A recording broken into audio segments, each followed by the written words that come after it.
आज शर्तिला एकादशी है। इस शुभ अवसर पर आज रसपान कीजिए शर्तिला एकादशी व्रत की कथा का। माघ महीने के कृष्ण पक्ष में आने वाली एकादशी का नाम है शर्तिला एकादशी। इस एकादशी के व्रत में भगवान विष्णु का पूजन तिल से करने का नियम है। इस दिन पूजन में तिल के 6 उपाय किए जाते हैं, 6 प्रयोग किए जाते हैं। इसी कारण इस व्रत को शर्तिला एकादशी कहते हैं। भगवान श्री कृष्ण के श्रीमुख से एकादशी व्रतों का महात्म्य सुनकर श्रद्धा पूर्वक उन्हें प्रणाम करते हुए धर्मराज युधिष्ठिर ने कहा, हे केशव, आपके श्रीमुख से एकादशियों की कथाएं सुनकर मुझे असीम आनंद की प्राप्ति हुई है। हे मधुसूदन, कृपा कर अन्य एकादशियों का महात्म्य सुनाने की भी कृपा करें। तब भगवान श्री कृष्ण मुस्कुराते हुए धर्मराज से कहने लगे, हे धर्मराज, अब मैं माघ मास के कृष्ण पक्ष की शर्तिला एकादशी व्रत की कथा सुनाता हूँ, ध्यान पूर्वक सुनो। एक बार दालभ्य ऋषि ने पुलत्स्य ऋषि से पूछा, हे ऋषि श्रेष्ठ, मनुष्य मृत्युलोक में ब्रह्म हत्या आदि महापाप करते हैं और दूसरों के धन की चोरी और दूसरों की उन्नति देखकर ईर्ष्या रखते हैं। ऐसे महान पाप मनुष्य क्रोध, ईर्ष्या, आवेग और मूर्खता वश करते हैं और बाद में शोक करते हैं, पछताते हैं कि हाय, ये हमने क्या किया। हे महामुनि, ऐसे मनुष्यों को नरक से बचाने का क्या उपाय है? कोई ऐसा उपाय बताने की कृपा करे जिससे कलयुग में ऐसे मनुष्यों को घोर नरक से बचाया जा सके, अर्थात उन्हें नरक की प्राप्ति न हो। ऐसा कौन सा दान पुण्य है जिसके प्रभाव से नरक की यातना से बचा जा सकता हो? हे मुनिवर, कृपा कर इन सभी प्रश्नों का हल आप कृपा पूर्वक बताइए। तब दालभ्य ऋषि की बात सुनकर पुलत्स्य ऋषि कहने लगे, हे मुनिश्रेष्ठ, आपने मुझसे अत्यंत गूढ़ प्रश्न पूछा है। इससे संसार के मनुष्यों का भला होगा। जिस रहस्य को देवराज इंद्र आदि देवता भी नहीं जानते, वही रहस्य अब मैं आपको अवश्य ही बताऊंगा। माघ मास आने पर मनुष्य को स्नान आदि से शुद्ध होना चाहिए और इंद्रियों को वश में करके काम, क्रोध, लोभ, मोह, ईर्ष्या तथा अहंकार आदि से सर्वथा बचना चाहिए। पुष्य नक्षत्र में गोबर, कपास, तिल मिलाकर उपले बनाने चाहिए और इन उपलों से 108 बार आहुति देनी चाहिए। जिस दिन मूल नक्षत्र और एकादशी तिथि हो, तब अच्छे पुण्य देने वाले नियमों को ग्रहण करना चाहिए। स्नान आदि नित्य कर्मों से देवों के देव भगवान श्री हरि का पूजन और भजन कीर्तन करना चाहिए। एकादशी के दिन अपनी सामर्थ्य के अनुसार फलाहार या निर्जल रहकर उपवास रखें, रात को जागरण और हवन करें। अगले दिन यानी कि द्वादशी तिथि को धूप, दीप, नैवेद्य, तुलसी दल से भगवान श्री हरि की पूजा अर्चना करें और उन्हें फलों का या तुलसी दल, पंचामृत का भोग लगाएं। उस दिन भगवान विष्णु को आप पेठा, नारियल, सीताफल, पान, सुपारी सहित अर्घ्य अवश्य दें। इसके बाद उनकी स्तुति करें कि हे जगदीश्वर, आप निराश्रितों को शरण देने वाले हैं। आप भवसागर में डूबे हुओं का उद्धार करने वाले हैं। हे कमल नयन, हे मधुसूदन, हे जगन्नाथ, हे पुंडरीकाक्ष, आप श्री लक्ष्मी जी सहित मेरे इस अर्घ्य को स्वीकार कीजिए। इसके बाद ब्राह्मण देवता को आप अपनी सामर्थ्य के अनुसार तिलों से भरा हुआ घड़ा और वस्त्र, दान, दक्षिणा, भोजन इत्यादि जरूर दें। अगर संभव हो तो ब्राह्मणों को गौ और तिल का दान करना चाहिए। इस प्रकार मनुष्य जितने तिलों का दान करता है, उतने ही सहस्त्र वर्ष स्वर्ग में वास करता है। इस दिन तिलों का इन 3 प्रकार से प्रयोग अवश्य ही करना चाहिए। तिल से स्नान, तिल का उबटन, तिलोदक, तिल का हवन, तिल का भोजन और तिलों का दान। इस प्रकार 6 रूपों में तिलों का प्रयोग ही शर्तिला कहलाती है। इससे अनेकों प्रकार के पाप नष्ट हो जाते हैं। ऐसा कहकर पुलत्स्य ऋषि ने कहा, अब मैं एकादशी की कथा सुनाता हूँ। एक बार नारद जी ने भगवान श्री हरि से शर्तिला एकादशी का महात्म्य पूछा। वे कहने लगे, हे प्रभु, आप मेरा प्रणाम स्वीकार करें। नारायण नारायण प्रभु, शर्तिला एकादशी के उपवास का क्या पुण्य प्राप्त होता है? उसकी क्या कथा है? कृपा कर मुझसे कहिए। नारद जी की प्रार्थना सुनकर भगवान श्री हरि कहने लगे, हे नारद, मैं तुम्हें प्रत्यक्ष देखा सत्य वृतांत सुनाता हूँ, ध्यान पूर्वक सुनो। बहुत पहले मृत्युलोक में एक ब्राह्मणी रहती थी। वह सदा व्रत उपवास किया करती थी। एक बार वह 1 महीने तक उपवास करती रही, जिससे उसका शरीर बहुत दुर्बल हो गया। वह अत्यंत बुद्धिमान थी, फिर भी उसने कभी देवताओं और ब्राह्मणों के निमित्त अन्न आदि का दान नहीं किया। मैंने चिंतन किया कि इस ब्राह्मणी ने उपवास आदि से अपना शरीर तो पवित्र कर लिया है और इसको वैकुंठ लोक भी प्राप्त हो जाएगा, किंतु इसने कभी अन्नदान नहीं किया है। अन्न के बिना जीव की तृप्ति होना कठिन है।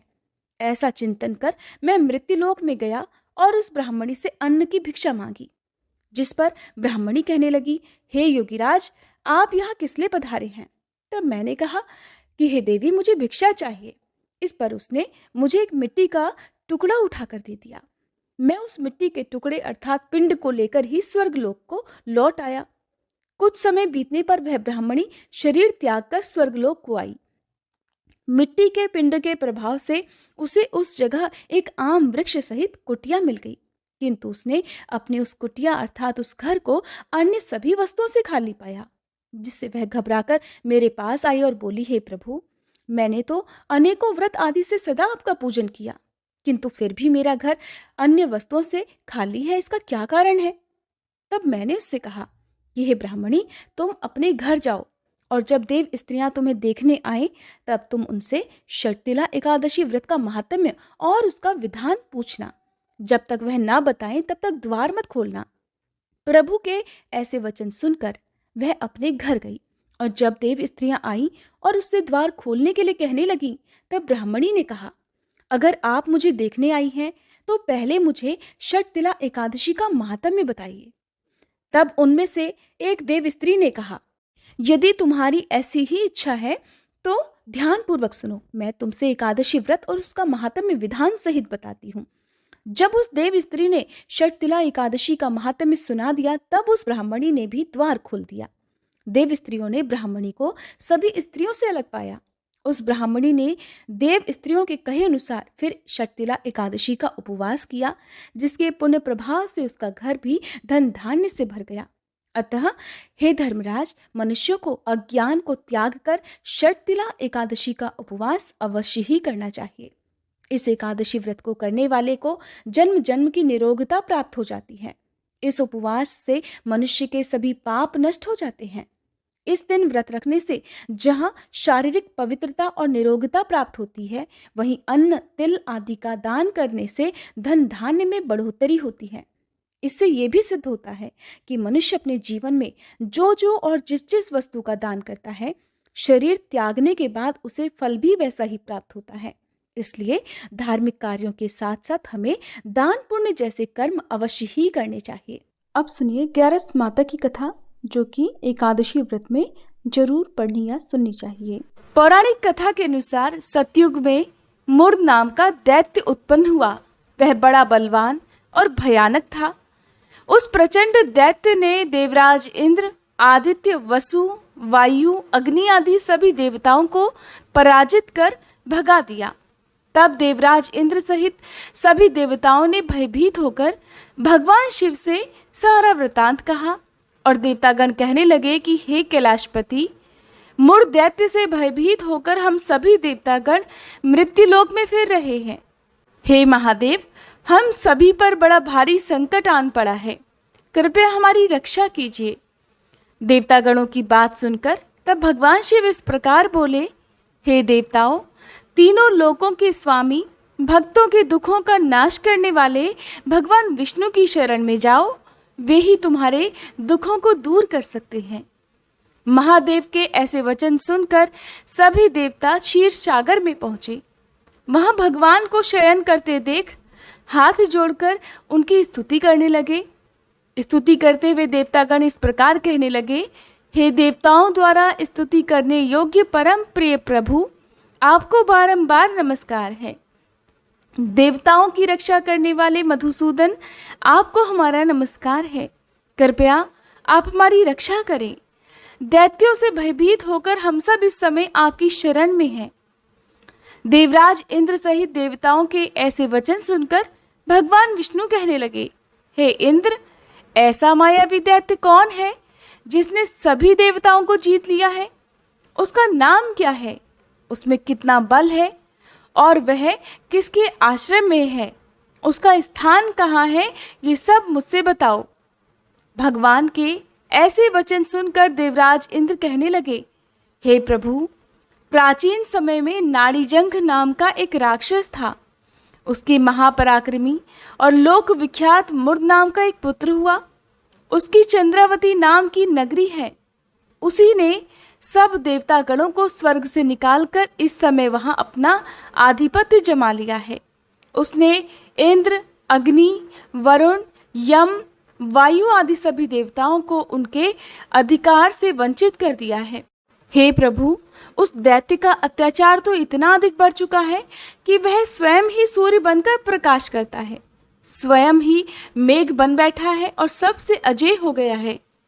हे असुर निकंदन, उस दुष्ट को मारकर हम देवतागणों को अजेय बनाइए।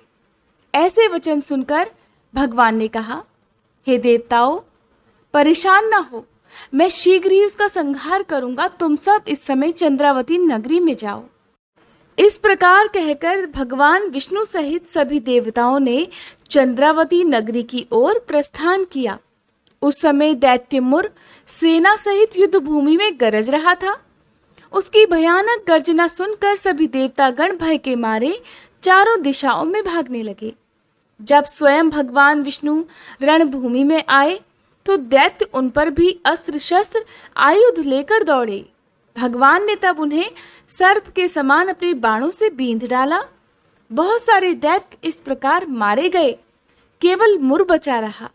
वह अविचल भाव से भगवान के साथ निर्भय होकर युद्ध करता रहा। भगवान जो जो भी तीक्ष्ण बाण उसे मारने के लिए चलाते, उसके लिए वह पुष्प बाण सिद्ध हो जाते। यहाँ तक कि भगवान से युद्ध करते समय उसका सारा शरीर छिन्न भिन्न हो गया, किंतु वह लगातार युद्ध करता रहा और फिर दोनों के बीच मल्ल युद्ध भी हुआ। 10,000 वर्षों तक इस प्रकार कहा जाता है कि उनका युद्ध चलता रहा, किंतु मुर नहीं हारा और न थका। मुर से कई वर्षों तक लगातार युद्ध करने और युद्ध में थककर साथ ही अपनी माया रचाने के लिए भगवान विष्णु बद्रिकाश्रम चले गए। वहाँ हेमवती नाम की सुंदर गुफा थी। उसमें विश्राम करने के लिए भगवान उसके अंदर प्रवेश कर गए। वह गुफा 12 योजन लंबी थी और उसका केवल एक ही द्वार था। विष्णु भगवान वहाँ योग निद्रा की गोद में सो गए। देखते ही देखते मुर भी उनके पीछे पीछे आ गया और भगवान को सोया हुआ देखकर उन्हें मारने के लिए तैयार हुआ। तभी भगवान के शरीर से उज्जवल कांतिमय रूप वाली देवी प्रकट हुई। देवी ने जब अपने सामने मुर नाम के दैत्य को युद्ध करने के लिए तत्पर देखा तो उसे युद्ध करने के लिए ललकारा। तब देवी ने मुर दैत्य से युद्ध किया और उसे तत्काल मौत के घाट उतार दिया। उधर जब भगवान विष्णु योग निद्रा की गोद से उठे तो उन्हें सारी बातें ज्ञात हुई। सब बातों को जानकर भगवान विष्णु देवी से कहने लगे कि देवी, आपका जन्म एकादशी के दिन हुआ है, अतः आप 11 माता के नाम से पूजित होंगी और आपके भक्त भी वही होंगे जो मेरे भक्त हैं। 11 के दिन अर्थात एकादशी के दिन जो भी भक्त सच्चे मन से मेरी पूजा करने के साथ साथ तुम्हारी भी पूजा करेगा, उसके घर में कभी अकाल मृत्यु नहीं होगी और हर आने वाले संकट से भी परिवारजनों की रक्षा हो सकेगी। ऐसा कहकर भगवान विष्णु अंतर्ध्यान हो गए। प्रेम से बोलिए भगवान विष्णु की जय, 11 माता की जय। अब सुनिए आरती। ओम जय जगदीश हरे, स्वामी जय जगदीश हरे। भक्त जनों के संकट, दास जनों के संकट क्षण में दूर करे। ओम जय जगदीश हरे। जो ध्यावे फल पावे, दुख बिन से मन का, स्वामी दुख बिन से मन का। सुख संपत्ति घर आवे, सुख संपत्ति घर आवे, कष्ट मिटे तन का। ओम जय जगदीश हरे। मात पिता तुम मेरे, शरण गहूँ मैं किसकी, स्वामी शरण गहूँ मैं किसकी, तुम बिन और न दूजा, तुम बिन और न दूजा, आस करूँ मैं जिसकी। ओम जय जगदीश हरे। तुम पूर्ण परमात्मा, तुम अंतर्यामी, स्वामी तुम अंतर्यामी। पार ब्रह्म परमेश्वर, पार ब्रह्म परमेश्वर, तुम सबके स्वामी। ओम जय जगदीश हरे। तुम करुणा के सागर, तुम पालन करता, स्वामी तुम पालन करता। मैं मूरख खल कामी, मैं मूरख फल कामी, कृपा करो भरता। ओम जय जगदीश हरे। तुम हो एक अगोचर, सबके प्राणपति, स्वामी सबके प्राणपति। किस विधि मिलूं दयामय, किस विधि मिलूं दयामय, तुमको मैं कुमति। ओम जय जगदीश हरे। दीन बंधु दुख हरता, ठाकुर तुम मेरे, स्वामी रक्षक तुम मेरे। अपने हाथ उठाओ, अपने शरण लगाओ, द्वार पड़ा तेरे। ओम जय जगदीश हरे। विषय विकार मिटाओ, पाप हरो देवा, स्वामी पाप हरो देवा। श्रद्धा भक्ति बढ़ाओ, श्रद्धा भक्ति बढ़ाओ, संतन की सेवा। ओम जय जगदीश हरे। ओम जय जगदीश हरे। स्वामी जय जगदीश हरे। भक्त जनों के संकट, दास जनों के संकट, क्षण में दूर करे। ओम जय जगदीश हरे। उम्मीद है आज की ये वीडियो आपको पसंद आई होगी। अगर अच्छी लगी हो तो लाइक करना मत भूलिएगा।